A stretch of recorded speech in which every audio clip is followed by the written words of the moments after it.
Hey, it's your pal Mike Shea from Sly Flourish, here with another episode of Sly Flourish's Lazy DM Prep. This is a weekly show shot 10 a.m. Eastern Standard Times on Twitch, in which I go through steps from Return of the Lazy Dungeon Master while preparing for my Sunday D&D game. In this case, I am running the game Rime of the Frostmaiden. This show, like all of the work of Sly Flourish, is brought to you by the patrons of Sly Flourish. You too can become a patron of Sly Flourish by going to patreon.com/Sly Flourish and signing up. There is a link for that in the show notes below. If you take nothing else from today's episode, here is a big tip, which is give your villains a caller. Give your villains a herald or frontman or whoever it is that is the annoying person that's out there in front of the characters talking a bunch of nonsense about how awesome the boss is. It is such a great technique to give an NPC that the characters can hate, but also to show a lot of the background of the villain without the villain having to show up yet. It's a great way of building up a villain. And it worked really well with Thumper, the shit-talking rabbit who was the caller for the White Moose in the Lonelywood adventure Moose Jaws. I forget what it's really called. I think it's called the White Moose. Give them a hype man. Really great thing. So that's what happened. We're going to go to our notes and we're going to take a look at what happened in last session's game. So it started in Lonelywood. Oh, yes. So in Lonelywood, there is a scrimshaw shop run by Eriski Harrowhill, a nice woman who also happens to be an assassin. And I said, hey, one of the characters comes from Waterdeep and has dealt with, actually probably has come from Skullport and knows lots of assassins. Wouldn't it be funny if Candle is walking down the street and looks over and sees this woman and she sees him and she's walking in her shop and she's a master assassin?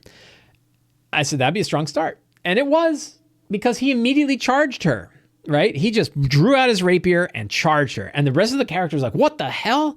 And she kind of quickens her step and gets inside of her house, pulls out her poison dagger, waits for him to come in the door, and he teleports in right in front of her. So she whips around, misses her deadly attack. They get into a fight. The rest of the characters, we rolled initiative, characters get into the room. She rolls a stealth check, I think she threw a basket full of tasty hot buns up in the air at them, rolled a stealth check, got like a 24, got around behind him, backstabbed him with her dagger for like 30 points of damage. And then the poison knocked him out completely.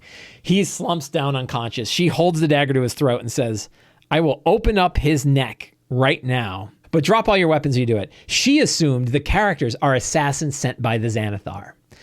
Candle thought she was an assassin sent by the Xanathar. So there was a bit of a miscommunication that had to get deconflicted with her holding an unconscious and dying Candle. He rolled his first death save and he failed it, and foam starts coming out of his mouth because he was poisoned with wyvern poison. And she's like, he's got 8 seconds left. He has 12 seconds left because she knows about tactical combat. He has 12 seconds left before he dies, or I'm going to stab him and he's going to die. Stand back, sheath your weapons, tell me who the hell you guys are. Because it became clear, like, they're not assassins, right? And then they kind of figured out. She takes a little salve and puts it on the wound, and he wakes up coughing and sputtering. And she's like, tell me who the hell. She's like, wait a minute, aren't you Candle? Isn't your family being haunted by, And she's like, hey, I retired here 7 years ago. I'm not part of them anymore. I just hang out here. And like, oh, we thought you were an assassin. And she's like, no. And then she's like, I thought she was a rival of Shakar Ballard, right? So she's like, I thought Shakar Ballard was coming after me. And they're like, no, Shakar Ballard's here, but he's coming after me. And she's like, Shakar Ballard's in town? He's in 10 towns? Uh-oh. So they had this great, and then they eat, after the miscommunication got settled, they eat the hot buns. She's like, hey, I'm sorry. Here's this salve that can heal wounds for a little bit. Gave him an ointment. Ilda loves angry old women, right? She just wants to be one when she grows up. So every time she sees an angry old woman, she's like, I like you. So she's like, I like you. And she's like, I like you too, dear. And she hands over a vial of poison. And she says to him, like, she's like, what's your secret? And she says, I have 2 words for you, for my secret to a long and wonderful life. Husbands die. And everyone's like, oh. And Ilda's like, and she's looking at the wyvern poison in her hand. And she's like, what do you mean? She's like, the guy that owned this place, he was kind of a jerk, and everybody knew he was kind of a jerk. But I saw something in him that other people didn't see. And they're like, what's that? And it's like, his business. So he got married and he got sick that night. And 2 weeks later, he died of the flux. And I inherited the place. And, and everyone's like, wow, like how many skulls are underneath this place? Right? So it was a really fun interaction with her. I have to say, I railroaded it a little bit. I did want him to just kill her, and was lucky she wasn't full assassin stat block. I didn't cheat on the assassin stat block, but boy, like everybody was trying to get like an angle on her to cast spells. They all wanted to like interrupt her thing, but she had ready. I basically let her ready a half an action that if anybody attacked her, she was going to kill Candle, and I didn't want her to kill Candle. But you're like, in her head, she's like, these guys are assassins sent by the Xanathar. I'm going to have to kill them, right? I railroaded a little bit, but I think it ended up okay. And they're like, boy, we made a mistake. We shouldn't have attacked you. That was bad, right? So they had a nice meeting there. Then they went and learned more about the white moose. They learned about the tracks. They went off to hunt it down. They came out, and boy, they had a hard day. They had a really hard adventure. And some of it was bad luck, and some of it was a little bit of poor planning, I'll say. But they went out of the woods. They found a weird elven ruin that they knew about, and they got attacked by specters. And a couple of the specters hit and drained some life. And then the banshee, they cast Turn Undead, and it got rid of all the specters, but the banshee floated over, and the banshee started talking to them and is like, who are you and why are you here? And she started grilling Gore about, why are you here and what are you doing? And she asked him a question and said, are you helping people to make money, or are you making money to help people? And he's like, I'm helping people to make money. And she narrows her eyes, and he like says something else. I'm like, roll a check. And he rolls like a 4 on his persuasion check. And she's like, I think you guys are just as bad as the other people here. And she screams, and everyone failed their saving throw. I think everybody but one failed their save, and they're all unconscious at 0. And like, ah. And then she floats away and floats back into the ruins. And the one guy that was left, Shadowhawk, uses the ointment on Gore, and Gore comes up and he heals. And now they're all wounded. And then comes Thumper. So Thumper's like, wow, that went really badly. Here's Thumper, right? Thumper's like, that went really badly. You guys are you should probably go home, right? And they're like, who are you? And he's like, oh, I'm Thumper, and friends with people here in the woods. And I just wanted to say, and he said stuff like, I've never seen you guys with your stuff on the inside. Normally it's all spread up in the trees. And so he's clearly like talking about the white moose. Oh yeah, I know the white moose. He beheads people. He runs by and their heads go flying off and blood spurts out. And so it's this really vile talking friendly rabbit who's awakened rabbit. They're like, well, we're trying to get to this elven temple. And he's like, oh, you mean the Temple of the Moon? And they're like, yeah, do you know how to get there? He's like, sure, I know how to get there. Come on, you got to come with me though. We got to hurry because the door is going to close soon. And they're like, oh, but we got like 8 hit points, right? We have like hardly any hit points. So he's like, oh, come on. You have to come right now, though. So they're like, oh, okay. And so they're like following. It's like, oh, we're running. And they're making their way there, and they see it. And he's like, come on, everybody, got to hurry. And they're like, man, we're hurt. But we got to go through the gate. So they go through the gate. They see the Temple of the Moon. And then Thumper runs up, and he's like, get him, guys. I brought the guys like you said. And a bunch of wolves come out. 2 dire wolves and 6 regular wolves or something. And oh man, they got beat up, and they managed to pull it off, and they killed all the wolves except for a couple. But boy, people dropped hard, and Thumper ran off, and I think one of the wolves ran away, and they're there, and they're just beat up, standing at the edge of this temple. They had 3 fights in a row. Candle, I think, dropped 3 times in 3 fights. He went to 0 3 times in 3 fights, if you include, Jack and the assassin. So where'd they end up? They ended up at the temple in the White Moose adventure, and that's where we're starting. And I assume, so I've got some ideas about where today's game needs to go, and that's where we're going to go. So we go to Rime of the Frostmaiden, and we are going to generate a new session planning template. And today is 30 May 2021, Sunday, Frostmaiden. First step of the 8 steps of return is review the characters. So we are going to review the characters. We have Ilda. Ilda is a daughter of 2 members of the Cult of Oral, although are they still with the Cult of Oral? I'm not sure. She also is probably the half-brother of Auken Dawncaller. So she's half elf, half Goliath. And she is a barbarian, and she's an angry young woman. She likes older angry women, wants to be one day.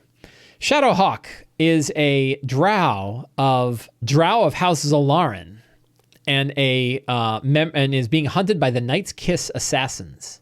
He's got a parasite in him, an illithid. He's possessed. Let's see. I should really add that up here, right? He has in his skull, slowly turning him into a mind flayer. There's some things from Van Richten's Guide to Ravenloft I think I could throw in here for him that I think could be fun. Like, he could change his heritage into the Dampier heritage.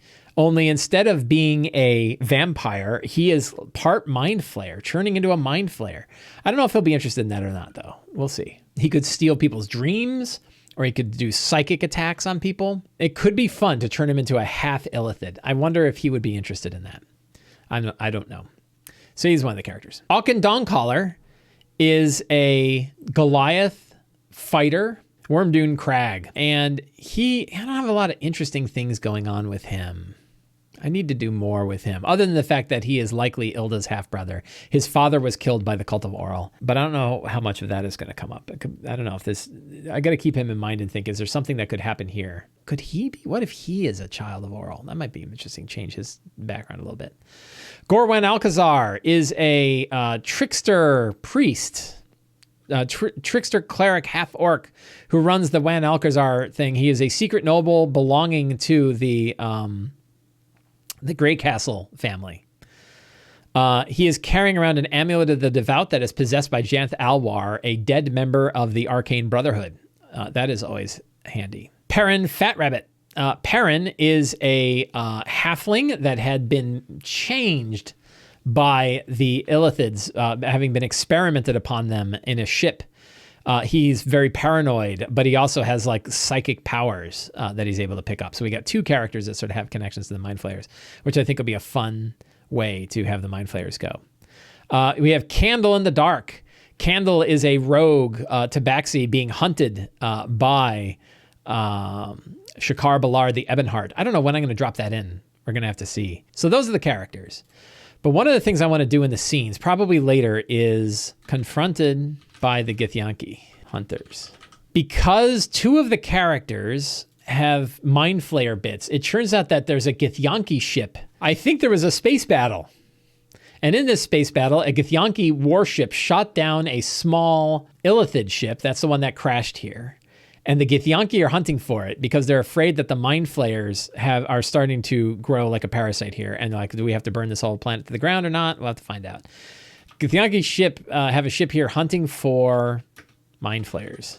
A Githyanki warship shot down an Illithid ship, which crashed into Icewind Dale. The Githyanki are hunting Mind Flayers or anything they may have infested. So that's fun. If the Githyanki think that the spread of Mind Flayers has gotten too far, they will bring down their armada and destroy the whole region. Their armada of red dragons. That's pretty cool. So that can be kind of a fun growing threat. This is like a little side thing that we're going to do, but I wanted to get those secrets out while I'm thinking about them. So what's supposed to happen in here? So the whole idea is that there is a temple out here in the wilderness. I like to say that the temple is a temple to Illustrae, the moon goddess of the drow, and that it only shows up on a full moon. However, it has been defiled by Ravison, the frost druid, who has been, as a child of Oral, has been using Oral's influence here and using it as her home base and awakening animals. One of those is the white moose, who is her number one enforcer. All right, doesn't talk a whole lot, but has no problem murdering people. There's a few locations in here that I kind of found that didn't work particularly great. There's like a quest where you have to like use a dismembered hand. It's another one of these like, we're going to force the characters to do really bad things. You're like, why? Elf statues. There are elf statues here. They didn't describe them, but we're going to make them drow statues. And it'll be interesting. Like, this is a drow place? So that could be cool. So one of the things I like is that when this moon thing shows when it moves positions, and that the place can actually move to different parts of Icewind Dale. I don't know if the characters, my other group had a priestess of Illustri who knew how to work the statues. It might be interesting if one of the other characters could do something to get it to move from place to place. Because it could be kind of a mobile home base was kind of a neat way of treating it. Whoops. There's a barrow. You can get in with a knock spell. Only open from the inside or by using a knock spell or summoner magic. There's a marble gazebo. This sarcophagus thing with the crystal pillars can't be opened until a twig, pinecone, feather, or severed human hand and a severed humanoid hand, right? Like, why? And inside is a moon elf mummy. I don't know if I don't know how to handle this puzzle. Did they get the Illustri related magic item last week? Did they get magic item last week? No, they did not. The sliver of the moon. So we're gonna steal that. They did not get that because that's going to be in this temple, I think, and that'd be a good weapon for Candle. So I remember that, like, this puzzle, I want to replace the humanoid hand with something. Like, the idea that they should have to, sacrifice something, like cut off their own hand, is kind of, to open that up is sort of ridiculous. I might just do 4: twig, a pine cone, a flame, and a feather. If it's a drow, what would a drow? What if instead it showed? I think it's got a dance. I think it shows a dance on it. I'm going to replace E4, or we'll put this in the secrets. Like, where do you put this stuff is always a good question. It's going to be a secret. The sarcophagus. I think they have to dance, right? And they have to do the dance of the moon, which is because Illustri is all about sort of moon dancing, right? And whoever does the dance, it opens up, and I think the mummy will come out. The mummy is a mummy of an Illustri priestess. Yeah, so I think that's the big change. And then the other thing is, like, I'm going to fill out the temple with Ravison, who has like quarters in here, and the white moose is out hunting too. But I think my hope is that they'll do this like puzzly thing. They'll do the dance. They'll figure out that the dance is a way to get the tomb to move from place to place. And so they'll have this sort of mobile place that they could have. I don't know if I'll bother. Maybe they already have a home base. I don't think they really need one. So I don't think I'll bother with that here. The idea of the teleporting, I think the idea that it moves around, I think could be cool. Actually, it would be a good way for them to move around. So even if they don't live here, it's still a good way for them to zip from one spot to another, and that can help with like later chapters. So the idea, I think that would be a fun secret, right? So the Temple of the Moon moves from Elven Grove to Elven Grove every full moon. It can be moved once per moon by a dancer. So I think that'd be cool. I think I kind of like the idea that Aachen is a child of Oral, not Ilda, but that there is a darkness in Ilda. Oh, so I don't even have a strong start. So I think they see the spirit of a dancer, the spirit of the drow dancer. So I think that the deal is if they can get the mummy out, and the mummy wants, we got to give a name. I think I've got one already. I think I have an NPC card already for the spirit. Latonia Moonwillow. So Latonia Moonwillow is a spectral servant of the Temple of the Moon, was a former Banshee priestess, is now a white. Kind of a mummy. Probably make it a white. She is a caretaker of the Temple of the Moon. And she wants the temples consecrated again. So let's see. Scene-wise, we'll have the spirit of Latonia. We'll have the sarcophagus puzzle, exploring the temple, Ravison, and Moose Jaws, Kane, the white moose. Ravison, the frost druid, and Kane, the white moose. At that point, I think the return to Lonelywood, confronted by the Githyanki hunters, right, on the way back. And then the next stages, right?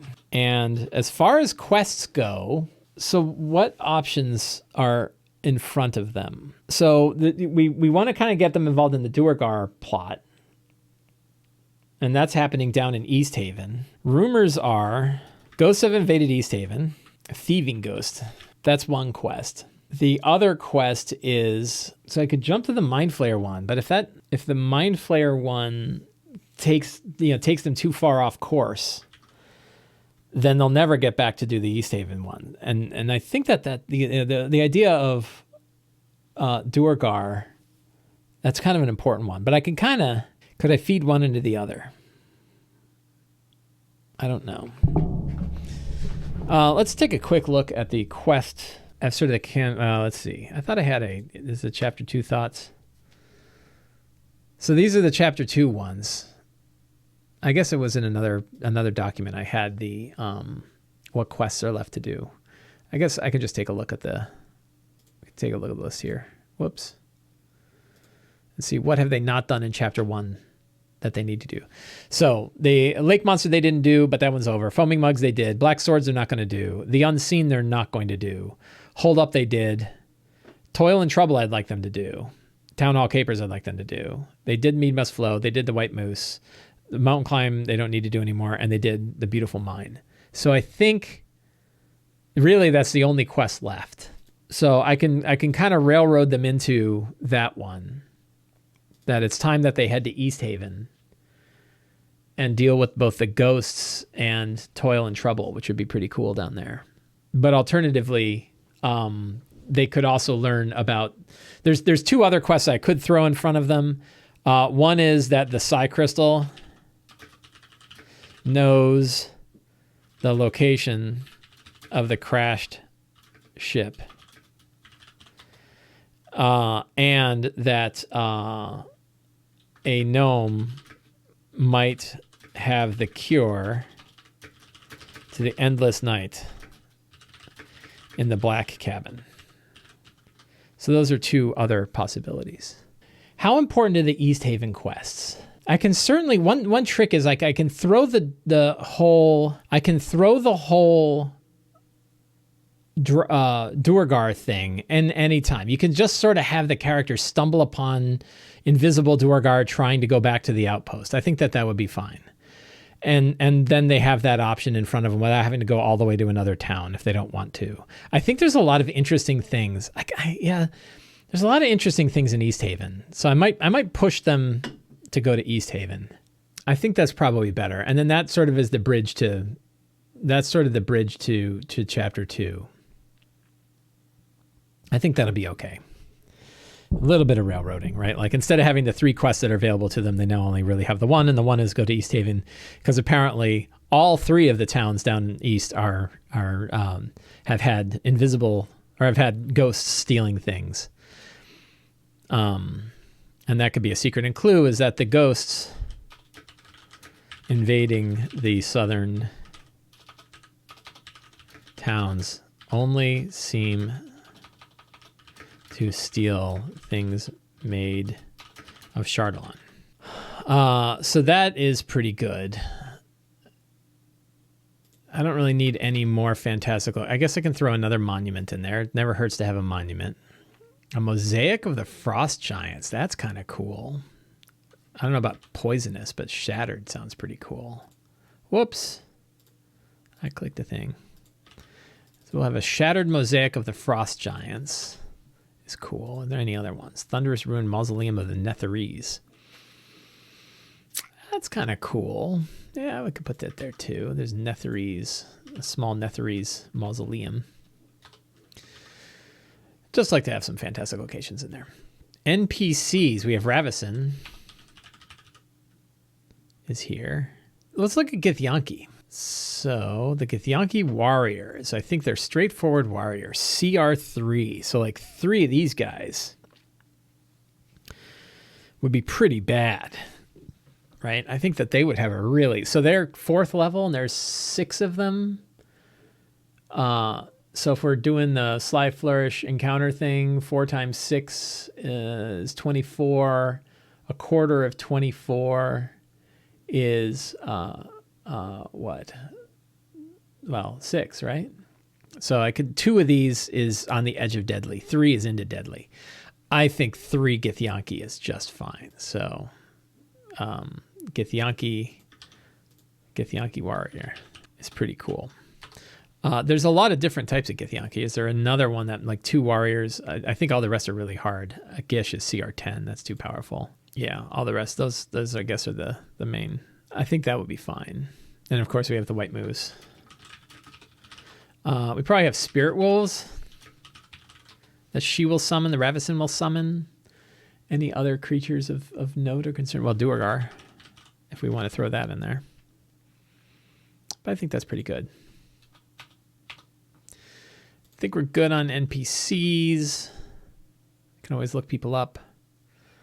We're good on scenes. So the one thing that's missing are some of the secrets that have to do with Ravison. I know I'm adding secrets that we don't necessarily need. And the Ravison secrets probably should come up front. So we're going to put them up here. What are some of hers? Ravison is a child of Oral. Her sister was murdered by woodsmen of Lonelywood. She sought revenge. Ravison believes that society, that civilization is a curse, and that Oral wishes it destroyed. Ravison is doing so by awakening an army of the creatures of the frozen north. Any other Ravison secrets? Probably not. So this is where we tie in like the Oral things. Oral, I guess, is turning Icewind Dale into her new home. She wishes to step outside of the Pantheon and retire here. I got my treasure. The Spirit of Latonia will show up. Sarcophagus puzzle.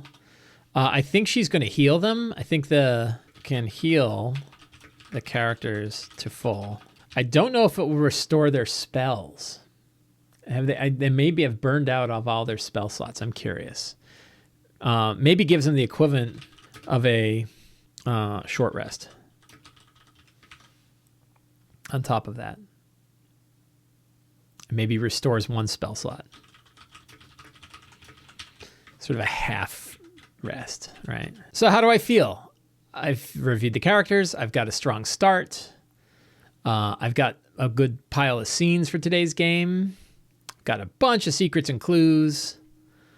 I've got some cool locations for them to explore, NPCs for them to interact with, monsters for them to fight, and treasures for them to acquire.